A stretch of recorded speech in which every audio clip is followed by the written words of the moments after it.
Hey, my name's TC Burr. Welcome to Yet, a podcast created to encourage you to get your goal or idea out of your head and into reality. On this podcast, you'll hear stories, encouragements, tips, and ideas to help you write your book, start your business, launch your podcast, or whatever it is you hope to accomplish. Because it's not that you haven't done it, it's just that you haven't done it yet. Hey, my guest today is Kevin Prewett. Kevin, welcome. Thanks so much for joining the show. I had a mentor at one point tell me in the past that I should actually let my guests do their own intros. So in that spirit, no pressure, 30 seconds or less, tell everybody who you are and what you do. So my name is Kevin Prewett. I am dad, husband, grandfather, follower of Jesus. I work for a large nonprofit during the day, and at night I just try to do all kinds of side gigs. I'm a serial entrepreneur, so I like to start things and then let other people take them. So let's start with that serial entrepreneur, because I've known you for several years, and throughout that time, one of the things that I've always just thought when I think about Kevin, one of the first things that comes to mind is like, man, he's just out there doing stuff. Like you got books, you got podcasts, you got all these kind of things that you know, you've got these different streams where you're working on different things. Is that something that you kind of have you always had that kind of entrepreneurial spirit? Is it something that's grown over the years? Or talk a little bit about how you came to realize or kind of grow into who you are and with all of that stuff. So I look back at my family heritage. I mean, they were entrepreneurs. I mean, my father was an insurance agent. My grandfathers ran grocery store chains. I mean, it's one of those interesting things that is it nature or nurture? I think, frankly, I was born with a little bit of a entrepreneur DNA in me anyway. Yeah. I mean, selling candy at school to other kids. I was, I had a paper route that I ran. I sold candy bars door to door. Started working retail when I was 15. I mean, it's always been in my blood. If you ask me what I was going to do when I was young, I'm going to go into business. If I don't coach, which my father actually thought I was going to do. Okay. Then if I didn't coach sports, I was going to go into business. So I didn't think medical school. I didn't want to be an attorney. Didn't want to be a scientist. Astronaut. Nothing like that. I wanted to go into business. That's awesome. So it's always been in my DNA. It's always been there. Was there kind of ever like a catalytic moment that you would point to in your upbringing or in your adulthood where you could say, this is where, it's always been there, but this is where it really kind of cranked up the heat and I really started running? Or has it just always been that constant kind of flow in the background no matter what? So this is going to be a little bit of a contradictory answer. So every job that I've had for the last 25 years was not as an entrepreneur. So it's interesting because that's how I felt like I was wired inside, but that door just didn't open, or I was offered something else and just seemed like the thing I was supposed to take that, the Lord was leading me to do. So it's interesting, but even in those roles, I mean, I don't know if you've ever heard the term intrapreneur versus entrepreneur. It's like people that are in, say, the corporate world that have an entrepreneurial bent to them. So they're always trying to start things within the company itself. And that's me to a T. I've always been that way. Okay. So that's funny. I've never heard that term before, but I think that describes me as well. So I work for I work for a huge corporation, but I'm always the guy who's like, hey, let's try this. What if we did this? I know that's not what we normally do here, but so this is actually my first personal, kind of side gig podcast, but I actually started up a podcast at my work, which was something that nobody on my team even thought we could do. But I kind of am the same way where I've got a little bit of that, but it's always been within that context of, no, you work for a company. This is what you do. Did you ever, when you're working these jobs, did you ever kind of feel like a fish out of water, or did it take you a while to discover that you have the freedom to do that intrapreneurial thing? Or talk a little bit about how that evolution came for you. So I probably have been blessed over my entire career. So I've always worked with people that tended to give me a little bit of freedom to, the job kind of morphed around who I was. Oh, that's instead awesome. of me having to, kind of adhere and fit to the confines of the job. But for about 20 years, we lived overseas, and we were in a situation where I was not able to kind of express that entrepreneurial gene because, the requirements of that role said, you are all in on this one. There is no side gig, opportunity here. And we were fine with that because, we had committed to that. But sure, when we came back to the States in, 2012, 2013, those restrictions were not quite the same. And I thought, this is the time. I'm getting older. I've got a little time in the evenings and weekends, and let's let those wings spread a little bit. Well, it's so encouraging to hear that you're talking about the people that you work with, your leadership, always kind of supportive of like, hey, this is something you want to do. This is an angle that you want to approach the job. Right. Feel you have the freedom to do that, which is awesome. I know, some people, I have that as well, but not everybody has that. So that's so valuable to have. I think you have to earn that a little bit too. For sure. You've got to do well enough. You've got to do a good enough job at what they're asking you to do to enable them to have the freedom to give you that space. Yeah. So it's not a demanded thing. It's an earned thing. Okay. So you've talked a little bit about kind of, you've got a lot of kind of streams of side things or, entrepreneurial thing, whatever you want to call it. Talk a little bit about kind of some of those, or if there's maybe one or two like big things you're working on right now that you're most excited about. What are those things? So I mentioned earlier when we came back to the States, 2012, 2013, I started looking in, different areas, and I love the idea of podcasts, and that was just starting to get a little traction. So I was listening to business startup podcasts, like side gig podcasts and all in tech startups, anything that it kind of in that space. So I was listening to the content so much that it was like I was listening to it faster than they could create good content because there's not like thousands of great podcasts out there. There's a handful, Sure. So, and there was this one in particular called Entrepreneur on Fire. And I would listen to that. And the guy just asked his guests the same 5 or 6 questions every time. I thought, I can do that. I can ask people questions, Yeah. So I literally just in 2018 just started a podcast called Rising Tide Startups and said, you know what, I'm just going to talk to people that are founding companies, that are starting businesses, and I've talked to more than 300, startup founders to date from 30 different countries. And it's been an amazing thing. And everything that I do on the side grew out of that original podcast. So the network, awesome. The community, the ideas, everything grew out of that. And I didn't make a dime off that, but everything I've made on the side originated from that podcast. All started with the podcast. That's cool. So you said you started in 2018. Is that right? Yeah. And you've had January 1. Oh, that's awesome. So we're going to launch this one on January 1 too, which I think that's a great time to start talking about. This one's all about goals and ideas and things that haven't kind of come to fruition yet. And what a great time to start something new, right?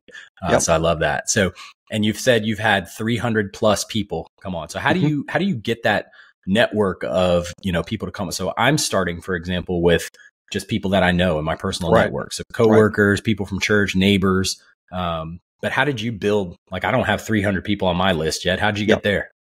So we didn't start with 300. I started with 3, Nice. So the first people that I interviewed were people that I knew, or they were recommended by guests that I interviewed. So sure. Yeah. Everybody that came on, I would say, hey, I appreciate you coming on. Do you have somebody else that you think kind of fits this space that we could reach out to, that you could introduce me to? Yeah. Make that introduction.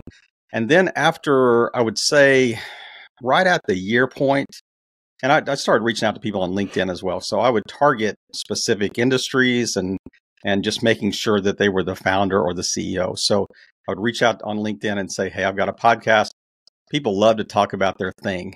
Whatever their thing is, they like to talk about it. So give them an opportunity to share that. But then booking services started reaching out to me. And they said, hey, we've heard your podcast. We had guests.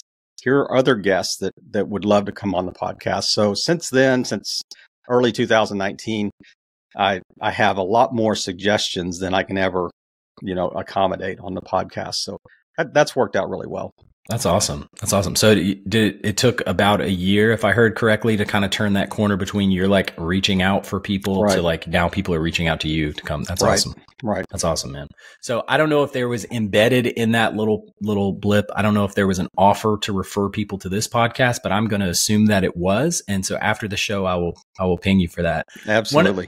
One of the things, so on that note, so Kevin, I don't know if you know this, but you have been a major kind of inspiration for me to get going on this. You've been a mentor, a coach, an encourager, and you're not afraid to push back. But one of the things that I love most about you is you don't have a kind of scarcity mentality when it comes to this stuff. And I think that has been such an incredible thing because I'm not doing exactly what you're doing, but there's some overlap, right? Like I'm looking for people who are just getting started or who may be thinking about getting started with something. And it doesn't have to be a business. It could be writing a book or starting their own podcast or getting in shape or whatever.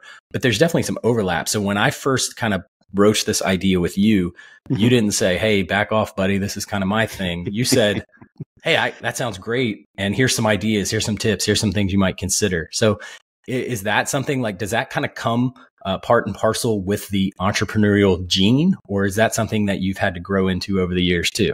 You know, I try to learn from people that I listen to as well. And so I've had so many people that I've either interviewed or just encountered, like watched a video clip somewhere that keep reminding us there are 7.4 billion people on this planet. Yes. You know, I mean, if you've got a scarcity, if you think that the competition is going to overlap in your space, you know, you're not looking at the market with wide enough eyes. And the whole idea that, and they also talk about niching down. So it's not just a matter of looking at 7.4 billion people. It's like, who is the 1,000 people that you need to target that are in your specific niche, that are in, you know, that Venn diagram that says, what do I love to do? What am I good at? And what will people pay me to do? You know, where's that overlap? And the key space in that, I mean, they're all three key, but I think the biggest one is, are you passionate about it? Yeah. Because there's going to be a point, you know, Seth Godin calls it the dip, you know, where I think in Pilgrim's Progress, it's the slough of despond. You know, you're going to be in that valley somewhere and you're going to go, I don't feel like getting up. I don't feel like doing this. I don't want to, you know, but if it's something you're passionate about, you'll take that extra step and stay in the game. That's so important. Yeah, that's so important. That's so it's actually part of the reason why I named this podcast Yet, because yet is such a powerful pivot word in it. Like think about it. It changes the complexion of an entire thought or idea. So like I could say, hey, I haven't written my book, which, you know, but then you add the word yet to that. And now all of a sudden there's full of hope and promise and expectation that that's going to happen. So it's not like this perpetual putting off of the thing that I want to do, but it's a promise that I'm making to myself that I'm going to do the work and take the steps and do it. But also, I also kind of had in mind a little bit of a double meaning of like, hey, you're going to face challenges. There's going to come a point when you're doing your thing and it just becomes tedious. You don't see the results right away.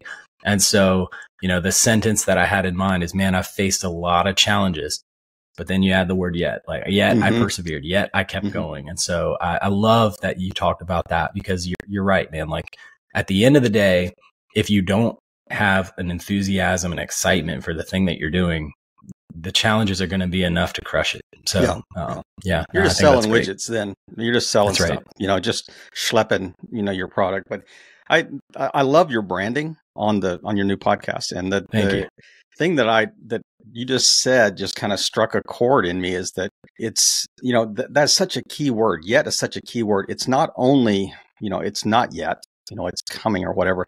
That is actually a declaration of intent. Yes. Yeah. You know, what a strong statement. I haven't written my book yet. Yet means, but I am going to. That's it. Know, but I will, you know, so I just want to applaud your approach there. That's really good. Really awesome. Good. Yeah. Well, thanks. I had a list of like 75 potential names, and this is the one that we landed on. So I appreciate that. Hey, listeners. Are you in search of a simple and sustainable approach to kickstart your wellness journey? Are you overwhelmed by all the different options for wellness and fitness programs and you're not interested in counting calories or saying goodbye to your favorite foods. If that's you, you need to meet my friend Carrie. She runs a virtual wellness community, and she wants to connect with you personally, understand your unique goals, and then plug you into tools and resources to help you reach your fitness and wellness milestones. Right now, she's offering a special for listeners of the Yet podcast. You can join her Fit Fam crew, which is a community that embraces your current life season and offers support, camaraderie, and accountability to help you achieve your unique goals. And right now, you can get $40 off membership into the Fit Fam crew. So if you're ready to embark on this journey with Carrie and others, reach out to her on Instagram. It's Carrie_made4more. That's CARRIE_made, the number 4 and the word more, and use the promo code YET to get this offer. Until January 31st, 2024, Yet listeners are going to get $40 off. Plus, when you buy 1 year, you'll get another year completely free. This includes access to Carrie's personal accountability group, a month's supply of supplements, meal plans, and access to over 8,000 programs, and even more. To snag this offer today, contact Carrie_made4more on Instagram and use promo code YET. Back to the show. Kevin, so one of the goals that I have with this podcast is I want to encourage people who are maybe just starting out. So one of the things that has always been interesting to me is think about those times in my life where someone has said or done something super encouraging to me. So I'm curious, from your perspective, what's the most encouraging thing that somebody else has ever said to you? So this is such a great question. I remember I was in Ethiopia with my boss over that whole region. Okay. And he and I just took a quick walk. It was during a meeting, and we just had a break, and we just took a walk down a little dirt road there. And he just turned to me, and it was very simple, but he looked at me and he said, "Kevin, you are a friend maker." Wow. And I thought, I'll start crying right now thinking about it. I'm thinking, what an incredibly encouraging thing to say to somebody about, who doesn't want to be a friend maker? Yeah. Who doesn't want to say, you know what, this is the vibe that I want to give off when I encounter people, when I network with them, when I build community with them, when when we struggle together, I want to be known as a friend maker. And, for him to say that, somebody I highly respected to say that to me, that was a big deal. That's awesome. Well, man, yeah, what an encouragement. And brother, having known you for a decade, I can affirm that. You really are. That, and man, I can imagine something like that, man. That just puts wind under your wings, man. Like, no doubt about it. Oh, man, that's awesome. Thank you so much for sharing that. That is really good. I appreciate that. Yep. Yeah. Talk about it, as you've kind of been in this entrepreneurial world really your whole life. But specifically with the podcast over the last, 5-6 years, what are some of the key traits that the people who are doing these amazing things have in common? Like, if you could think about all the people that you've talked to, your experience, like, are there 5 or 6, like, hey, everybody I've talked to does this or has this type of personality? Or is it just kind of a mix of all different types of folks across the board? That's a great question. I think that there's no prototype, so to speak. You can't see them walking down the street and go, that's it. That's the person. I do think that there are some common characteristics. I think that they have an extra gear that helps them follow through. We talked a little bit about getting through the dip a second ago. They don't stop at the first hurdle. 90% of people would stop at that first obstacle. The first time something doesn't work, and they don't see it as failure. They see it as a pivot. And that's a completely different mindset. I'm adjusting, I'm learning, I'm failing forward, so to speak. I think the other one that is important is you're always going to need help. So how can you start adding value to other people before you ask them for something? You know, how can you offer to help before you need help? Does that make sense? It does. Yeah. So those are two pretty key, I think, you know, fail forward, keep going, and then just really just add value. Try to add value before you ask for it. That's great. So as you think about, and you can answer this either podcast specific or just kind of the broader like entrepreneurial like goal, you know, whatever. What are some mistakes that you see that are common that people make when they're first starting out specifically? Because that's kind of the focus of what I'm doing with this podcast is people who are kind of just dipping their toe in, or maybe they've made a little bit of progress, but they haven't reached the top of the mountain yet. What are some of the key mistakes that you've seen people make along the way? So it really is unrealistic expectations. So if you expect this thing to work 100% right off the bat, it's that upward, you know, right hockey stick growth pattern trend that you think is going to happen. There's certainly going to be issues. There's certainly going to be obstacles. There's certainly going to be setbacks. And I think they quit too soon. I think they quit instead of persevering through that. Yeah. The other big one, and I ask this question on my podcast a lot to people, you know, what have you learned? What would be helpful to, you know, other founders or whatever?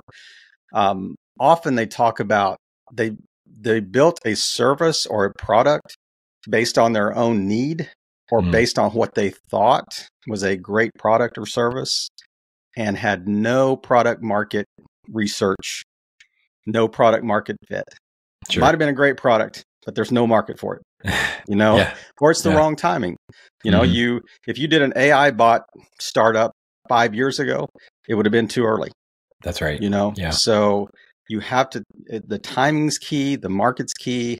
You have to identify that and get research, you know, get feedback before you go all in on something. So those two things I think are big. That's awesome. I think that'll be super helpful for our listeners. So thanks for that. So you're doing the Rising Tide podcast. You've been doing it for several years. Is this something, and actually, so the perseverance that you just touched on, I think I saw on one of your early social media posts about some stat about the number of podcasts that kind of mail it in after a short period of time. So that kind of speaks to what you were saying. And I appreciate the longevity and the endurance.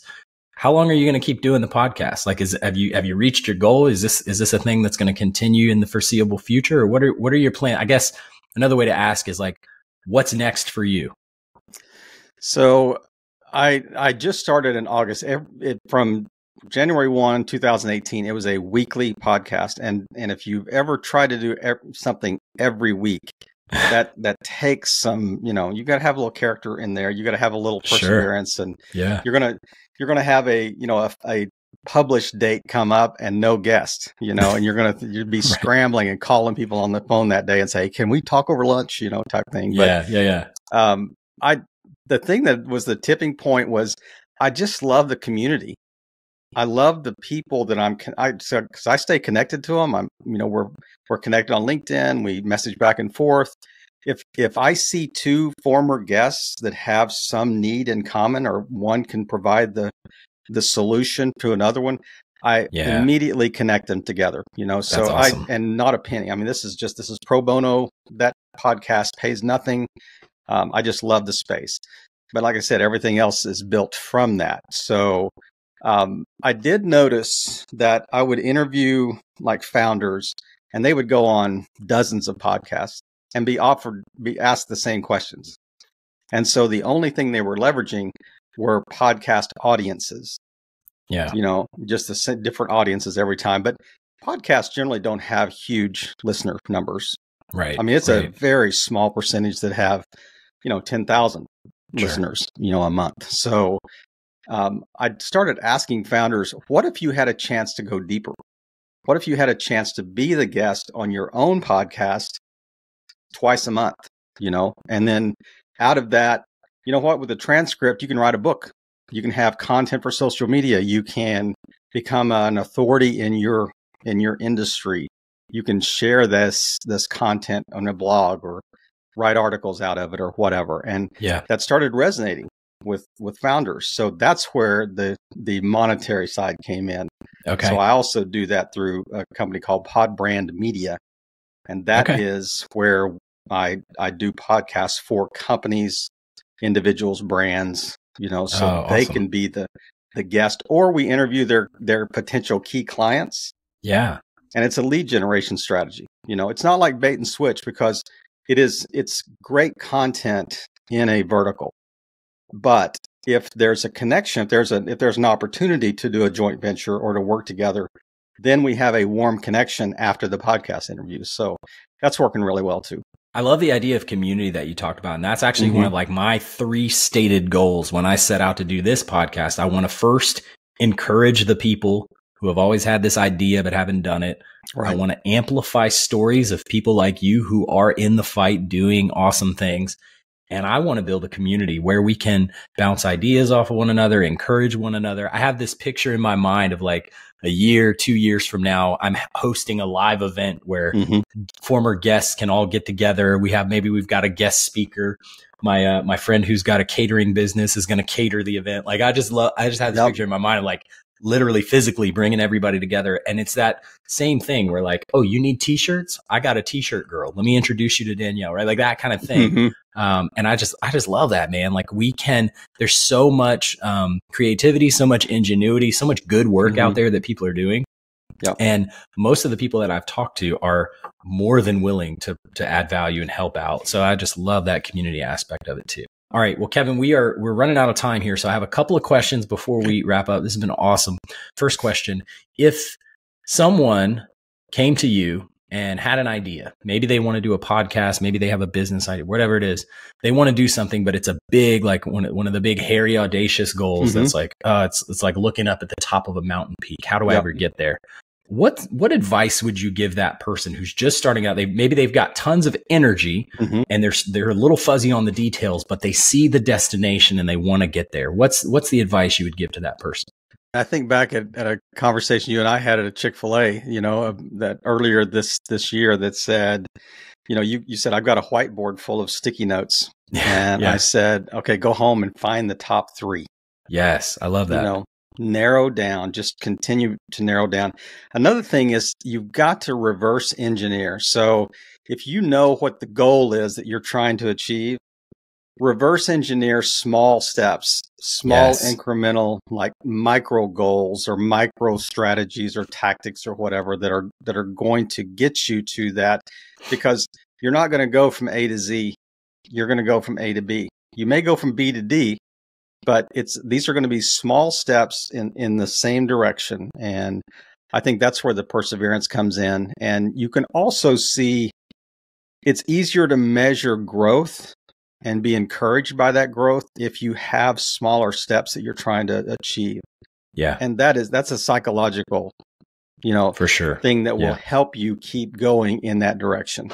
Yeah. I sat on my idea to write a book for years. And recently, I've been doing that consistently. Now I'm near 50,000 words. I'm going to finish my draft by the end of the year. So, but if I had sat down and said, let me sit down and write this book now, I would have never done it. So I love that. Okay. Last question. Where can people find out more about you? You mentioned the podcast, the Podbrand Media. How do people find you? Have a website, social media? How do people get in touch? So the 2 places I spend the most time at, one place I spend the most time is LinkedIn. I mean, I'm on LinkedIn. My name is Kevin. Last name is Prewett. Prewett. There's not very many of us around. So I think there's a doctor in California and some guy living in Ireland. So you can probably find one. Yeah. Neither are me. Yeah. And but podbrandmedia.com, all one word, is the website that I think you can learn more about the service we provide. And love to talk to people that might want to leverage that for their company or their brand or whatever they're trying to achieve. And so whether it's solopreneurs or freelancers, I think it's just a good way to either create content or generate leads for them. So those are the two places that I think is best to find me online. Awesome. Yeah. Well, I'll include that in the show notes so people can have access to that. Kevin, this has been super encouraging. It's always encouraging talking to you. I really appreciate you giving the time today on the podcast. Thank you so much, man. I hope you have a great day. Thanks, TC. Thanks for having me on. Thank you to the so many people who have listened and rated and reviewed the shows. I really appreciate all the encouragement you've sent my way, and please keep it coming. If you have questions or guests you think I should bring on, I would love to connect. You can send me an email at yetpodcast@gmail.com. Follow me on Instagram, it's yetpodcast, and please rate and review the show on Apple and Spotify. It means so much, and it helps other people connect with these great stories, encouragements, tips, and ideas. I want to read to you a review that I got recently from Brittany R. She says, "Just press play. This is a good one. Awesome podcast with very good practical tips and encouragement to get going with your goals and ideas." Thank you so much, Brittany, and thanks to you for listening to this week's episode. Until next time, keep working on your goals, and I'll see you soon.